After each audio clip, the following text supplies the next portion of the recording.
अम्मा बाद अस्तगफिरुल्लाह ली व लकुम।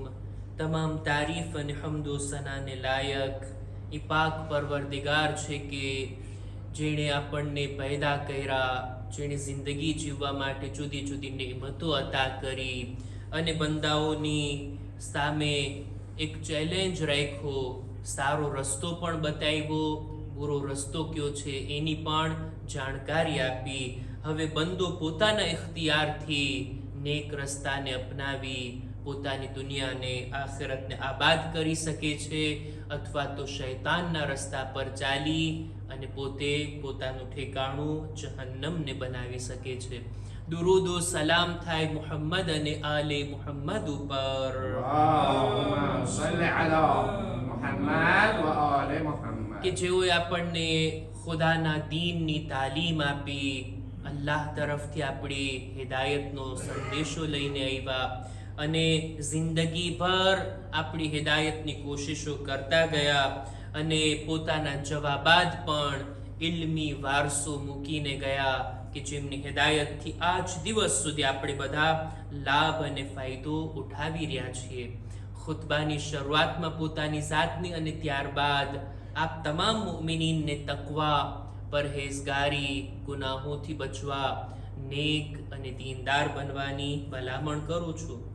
અમીરુલ મુમિનીન હઝરત અલી ઇબ્ન અબી તાલિબ અલૈહિસ્સલામ اللهم صل على محمد وآل محمد એમની નહજુલ બલાગાનો 110 નંબરનો ખુતબા આપણી ચર્ચા હેઠળ છે। અમીરુલ મુમિનીન આ ખુતબામાં ખુદા સુધી પહોંચવાના વસીલાઓને ગણાવ્યા અને હવે વાત આગળ વધે છે। અમીરુલ મુમિનીન અમુક ભલામણો કરે છે, અમુક નસીહતો ફરમાવે છે અલગ અલગ ટોપિક ઉપર, જેમાંથી સૌથી પહેલા કહે છે અફીઝુ ફી ઝિક્રિલ્લાહ ફઇન્નહુ અહસનુ ઝિક્ર। હંમેશા ખુદાની યાદમાં રહો, ખુદાને પોતાના યાદમાં, પોતાના દિલમાં વસાવો, કારણ કે બહેતરીન યાદ કોઈની હોય તો એ ખુદાની યાદ છે। ખુદાનો ઝિક્ર આપણી જબાન પર, આપણા દિલ ઉપર, આપણા વજૂદમાં હંમેશા રહેવો જોઈએ, આવી ભલામણ અમીરુલ મુમિનીન ફરમાવે છે। અને બહેતરીન ઝિક્ર કોઈ હોય તો એ ખુદાનો ઝિક્ર છે। જે તે ચીજોને મનમાં વસાવવી, જે તે ચીજોની યાદમાં રહેવું, એના કરતાં અલ્લાહની યાદમાં કોઈ ના રહે, ખુદાનો ઝિક્ર ના કરે। રસૂલે ખુદા એક હદીસની અંદર ફરમાવે છે કે સૌથી મહેબૂબ કોઈ કામ ખુદાની નજરમાં હોય તો તે આ કે બંદો ખુદાને યાદ કરતો હોય, અને સૌથી વધારે બંદાને દરેક દુનિયા અને આખિરતની બુરાઈથી નજાત આપનાર કોઈ ચીજ હોય તો એ અલ્લાહની યાદ છે। દુનિયાના બુરા કામો ઇન્સાન જો કરવા બેસે અને ત્યાં ખુદાની યાદ દિલમાં હોય, એ બુરા કામોથી પોતાને અટકાવી લેશે। એટલે જ દુનિયાની બુરાઈથી આ ઝિક્ર ખુદા બચાવે છે અને આખિરતની બુરાઈ એટલે કે જહન્નમથી પણ આ ઝિક્ર ખુદા છે કે જે આપણને નજાત આપે છે। ત્યારબાદ બીજી ભલામણ આ ખુતબામાં અમીરુલ મુમિનીનની આ છે કે વરગબુ ફીમા વઅદલ મુત્તકીન ફઇન્ન વઅદહુ અસ્દકુલ વઅદ।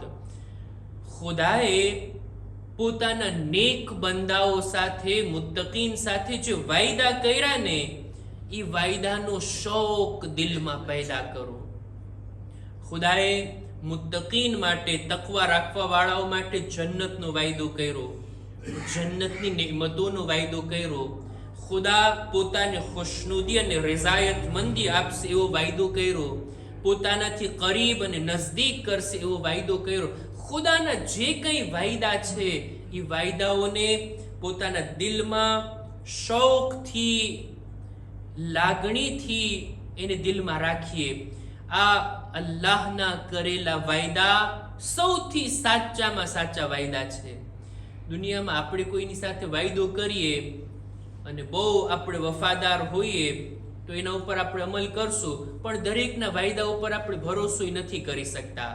શક્ય છે આજે કોઈ કામનો વાયદો આપણને આપ્યો, આવતીકાલે એ કામ કરવું એના માટે શક્ય જ ના હોય તો, એ ભૂલી જાય તો, એની તાકાત અને કુદરત ના હોય આ વાયદો પૂરો કરવાની તો કેવી રીતના આપણે બીજા કોઈના વાયદા ઉપર ભરોસો કરી શકીએ, પણ ખુદાની ઝાત માટે આવું નથી. ખુદાની તાકાત કોઈ દિવસ ખતમ થવા વાળી નથી. ખુદા પોતાનો કરેલો વાયદો ક્યારેય ભૂલતો નથી અને પોતાનો કરેલો વાયદો ચોક્કસ પૂરો કરશે. એટલે જ મૌલા કહે છે, ખુદાના વાયદાથી શૌક પેદા કરો, દિલની અંદર એવી લાગણી, એવી રગબત પેદા કરો જે વાયદા ખુદાએ મુત્તકીન સાથે કર્યા છે, અને અલ્લાહના વાયદા બિલકુલ સાચા અને ખરા છે. ત્યારબાદ મૌલા કહે છે, વક્તદુ બિહદિય નબીયકુમ, નબીની જિંદગી જીવવાની રીતને અપનાવો. જે તરીકો રસૂલે ખુદાનો હતો એને અપનાવો. ફઇન્નહુ અફદલુલ હદી, કારણ કે જિંદગી જીવવાનો બહેતરીન તરીકો હોય ને તો એ નબીની જિંદગીનો હતો તરીકો. જે રીતના નબી ઉઠતા, બેઠતા, બોલતા, વાતો કરતા, લોકોની સાથે વ્યવહાર કરતા, લોકોની સાથે વર્તાવ જેવો હતો, આ બધું રસૂલની જિંદગીના જેવો તરીકો અપનાવવાની વાત મૌલા કરે છે. અને ત્યારબાદ કહે છે, વસ્તન્નુ બિસુન્નતે, અને નબીના બયાન કરેલા સુન્નત કામો, નબીએ ભલામણો કરેલી વાતો, એને જિંદગીમાં અનુસરો. કારણ કે ફઇન્નહા અહદસ સુનન, બહેતરીન તરીકા જે રસૂલે બયાન કર્યા છે, બહેતરીન વાતો એ છે જે રસૂલે ખુદાએ બયાન કરી છે અને આપણને એ કરવાનો ઓર્ડર આપ્યો છે. એ જ આપણી હિદાયતનું કારણ બનશે. હિદાયત મેળવવા માટે રસૂલની સુન્નત આપણા માટે સૌથી વધારે ઉપયોગી અને ફાયદાકારક છે. ત્યારબાદ કુરાન મજીદની વાત કરે છે મૌલા. કુરાન મજીદના બારામાં એક નહીં બલ્કે 4 ભલામણો મૌલાએ કરી અને 4 વાતોની તાકીદ કરી છે કુરાન મજીદના બારામાં. મૌલા કહે છે, વતઅલ્લમુલ કુરઆન, કુરઆનને શીખો. પહેલું મરહલો છે કુરઆનને શીખવાનો. ફઇન્નહુ અહસનુલ હદીસ, બહેતરીન વાત કોઈ હોય, બહેતરીન કલામ કોઈ હોય તો એ કુરાને મજીદ છે. એને શીખો, એની તાલીમ લ્યો. બીજી વાત, વતફક્કહુ ફીહ ફઇન્નહુ રબીઉલ કુલૂબ, કુરાનને શીખી લીધા, હવે કુરાનને સમજવાની કોશિશ કરો, વધારે એની અંદર ફિક્ર કરો, સમજો, એના પૈગામની અંદર વિચાર કરો. કારણ કે કુરાનના અંદર દિલોની બહાર છે. જે દિલને કુરાન સમજમાં આવી ગયું ને એ દિલ ખીલી ઉઠે છે, જેવી રીતના બહારની મોસમમાં ઝાડ પાન ખીલી ઉઠતા હોય. ત્યારબાદ ત્રીજો મરહલો, વસ્તશફુ બિનૂરિહી ફઇન્નહુ શિફાઉસ સુદૂર, કુરાનના નૂરથી શિફા મેળવો. કુરાન દિલો માટે શિફા છે, આપણા રૂહ માટે, આપણા નફ્સ માટે, આપણા અંદરના બાતિન માટે આ કુરાન શિફાનું કામ કરે છે. શક્ય છે ઇન્સાનનું બદન તો તંદુરસ્ત હોય પણ રૂહ બીમાર હોય. આ રૂહનો ઇલાજ કુરાન મજીદ વડે થાય છે. કુરાનના નૂરથી શિફા મેળવો. આ કુરાન દિલોની શિફા છે.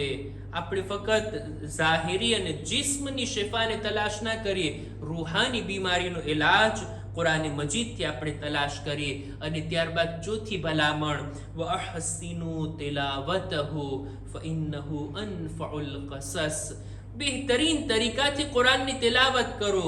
કારણ કે કુરાન સૌથી સારામાં સારા કિસ્સા, સારામાં સારી નબીઓની વાતો, સારામાં સારી ગુઝિશ્તા કૌમની કહાનીઓને તમારી સામે વર્ણવે છે. એટલે કુરાન મજીદની બહેતરીન તિલાવત કરવામાં આવે, સારી રીતના એને પડવામાં આવે. આ કુરાન માટે 4 મરહલા અને 4 ભલામણો. સૌથી પહેલા કુરાન શીખવામાં આવે, બીજું એમાં વિચાર કરવામાં આવે, ત્રીજું એનાથી રૂહાની બીમારીઓની શિફા મેળવવામાં આવે, અને ચોથું એના ઉપર એની તિલાવત કરવામાં આવે. આ 4 મરહલાઓ અમીરુલ મુમિનીન કુરાનના બારામાં ગણાવે છે. આ ખુતબાની અંદર બીજી પણ અમુક ભલામણો છે કે જેને ઇન્શાઅલ્લાહ આપણે આવતા ખુતબાની અંદર રજૂ કરશું. અહેકામ અને મસાઇલના સિલસિલાને પણ આપણે આગળ વધારીએ તો માહે મુબારક રમઝાન પૂરો થઈ ગયો, પણ એના કઝા રોઝાના બારામાં અમુક સવાલો આવતા હોય, આપણે એના બારામાં જરાક ચર્ચા કરીએ. ક્યારેક બને એવું કે ઇન્સાન રમઝાન મહિનામાં બીમાર પડી ગયો, એવી બીમારી આવી કે આખો રમઝાન મહિનો એ બીમાર રહ્યો. હવે બીમાર ઉપર રોઝા વાજિબ નથી ને, એ જ્યારે એને તંદુરસ્તી મળશે, શિફા મળશે, ત્યારે એના કઝા કરી લેશે. કોઈ કફારો કે એવું પણ એના ઉપર કંઈ લાગુ નથી પડતું. રમઝાન મહિના પછી 11 મહિના એની પાસે ફુરસત છે આ રોઝાની કઝા કરવાની, જો એને શિફા મળી જાય તો. પણ હવે એવી બીમારી આવે, એવા માંદા પડી જાય કે આખું વરસ બીમારીમાં પસાર થયું, એને ફુરસત ના મળી કે આખા વરસની અંદર ઈ રોઝાના કઝા કરે. હવે બીજો રમઝાન મહિનો આવી ગયો, એની પાસે ટાઈમ જ ના મળ્યો કે આ ગયા રમઝાન મહિનાની કઝા કરે. તો એના માટે મસલો એ છે કે જો બીમારી આખું વરસ લંબાણી હોય અને એને કઝા કરવાની ફુરસત ના મળી હોય તો એ કઝા કરવા એના ઉપર વાજિબ નથી. એના બદલામાં એને શું કરવાનું છે? એક રોઝાના બદલામાં ફિદિયો આપવાનો છે. એટલે 30 રોઝા નથી રાખ્યા, એની કઝા ના કરી શક્યો બીમારીના કારણે, તો પછી 30 વખત 750 ગ્રામ અનાજ ફકીરને આપવામાં આવે અને આ છે એનો ફિદિયો. પણ જો દરમિયાનમાં એ સાજો થઈ ગયો હતો અને રોઝા ના રાખ્યા તો એ કઝા એના ઉપર હજી ઉભા જ છે. આ વાત એની છે કે આખું વરસ બીમારી હોય અને ફુરસત ના મળી હોય. આ રીતના અમુક મસાઇલ છે કે જેને ઇન્શાઅલ્લાહ આપણે આવતા ખુતબાઓની અંદર રજૂ કરશું. ખુદાની બારગાહમાં દુઆ ગુજારીએ, પરવરદિગારા આ મુબારક મહિનો જે અમારા ઉપર પસાર થયો, ખુદાએ અમારી ઇબાદતો, નમાઝો, રોઝાઓ, તિલાવતોને તારી બારગાહમાં કબૂલ ફરમા. ખુદાએ આ મહિનાની બરકત, એનો અસર આખું વરસ અમારી જિંદગીમાં બાકી રાખ. ખુદાયા અમારા મા બાપના ગુનાહોને બક્ષી આપ.